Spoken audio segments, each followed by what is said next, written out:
So Coach, your 12th championship for FEU, what's the feeling for Coach and your thoughts about the game po muna? Una, magkahalong emotion kasi kanina asing lose hope na ako talaga ako eh.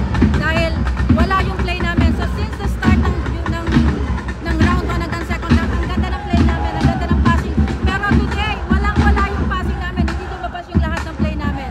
Pero I'm happy kasi ang players ko talaga nagtatrabaho ng gusto. So yun yung pinaka talagang highlights ko lagi sa team.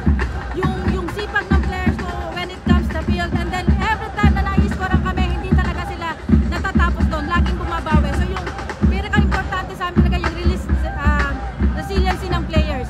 And ayun nga, masaya kasi kahit hindi ko na-expect na makuha pa namin. Dahil nga, I mean, how many minutes na lang kanina nung nakascore pa kami during the first half. And then second half, hirap na hirap kami umatake. Okay, so credit to all my players. Sa lahat ng tinarabaho nila ngayon, so para sa kanila talaga to. Actually, ayun yung spot talaga ni Albino. So ayun yung favorite niya sa train, pinapractice niya talaga. Kapag yun yung foul nandiyan dyan sa area na yan, si Albino talaga ang kukuha. Which is, from last time na nag-free kick siya, sabi niya, ano lang daw yun, hindi daw siya prepared doon. Tarang, kapag sineryoso niya daw kasi, hindi pumapasok. Kaya ngayon, so sabi niya, Coach, sure na talagang goal yun dahil pinractice niya talaga yun.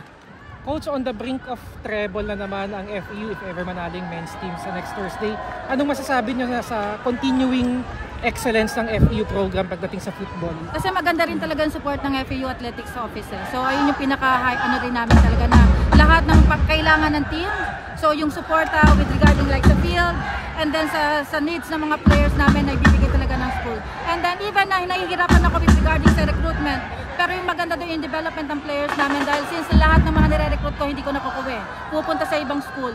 Pero yung paano namin tinatrabaho the whole season, ayun yung pinaka-highlights. And same din sa boys and men's. Dahil since na, again, ayaw namin mawala yung title eh. So kahit sabihin mo na may mga lapses kami, pero ayun, tinatrabaho ng gusto ng mga players. Okay, Coach. May questions please? Sorry, wala akong masabi. Kasi, Congratulations. Congratulations. Thank you. Thank you.